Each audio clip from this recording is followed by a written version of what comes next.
ಇತ್ತೀಚೆಗೆ ಕೆಲವರು ಸೋಷಿಯಲ್ ಮೀಡಿಯಾದಲ್ಲಿ ಅವರೇ ಇನ್ವೆಸ್ಟಿಗೇಷನ್ ಮಾಡಿಕೊಂಡು ಯಾವ ಪ್ರಕರಣದಲ್ಲಿ ಯಾರನ್ನ ಅರೆಸ್ಟ್ ಮಾಡಬೇಕು, ಯಾರನ್ನ ಬಿಡಬೇಕಂತ ಹೇಳಿ ಅವರೇ ಡಿಸೈಡ್ ಮಾಡಿಕೊಂಡು ಸೋಷಿಯಲ್ ಮೀಡಿಯಾದಲ್ಲಿ ಪೋಸ್ಟ್ ಹಾಕ್ತಾ ಇದ್ದಾರೆ. ತನಿಖೆಯನ್ನು ಪೊಲೀಸರು ಮಾಡ್ತಾರೆ, ಸಾಕ್ಷ್ಯಗಳ ಆಧಾರದ ಮೇಲೆ ಮಾಡ್ತಾರೆ.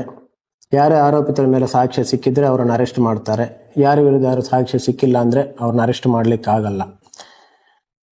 ಯಾರ ಹತ್ರ ಆದರೂ ಯಾವ ಕೇಸಲ್ಲಾದರೂ ಸಾಕ್ಷ್ಯ ಇದ್ದರೆ ಪೊಲೀಸ್ ಸ್ಟೇಷನ್ಗೆ ಬರ್ರಿ, ನಾವು ಆ ಸಾಕ್ಷ್ಯವನ್ನು ಪರಿಗಣಿಸ್ತೀವಿ.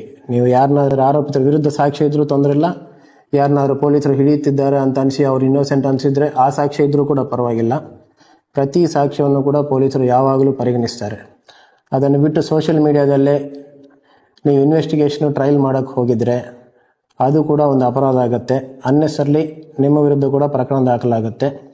ಇದನ್ನು ಮಾಡದೆ ರೆಸ್ಪಾನ್ಸಿಬಲ್ ಸಿಟಿಸನ್ ಆಗಿರಿ. ನಿಜವಾಗ್ಲೂ ನಿಮ್ಮ ಹತ್ರ ಏನಾದರೂ ಸಾಕ್ಷ್ಯ ಇದ್ದರೆ ಪೊಲೀಸ್ ಸ್ಟೇಷನ್ಗೆ ಬರ್ರಿ, ನಮ್ಮ ಆಫೀಸಿಗೆ ಬರ್ರಿ. We are always ready to appreciate the evidence. Investigation ದಿಕ್ಕು ಯಾವಾಗಲೂ ತಪ್ಪಿಸಬೇಡಿ. Thank you.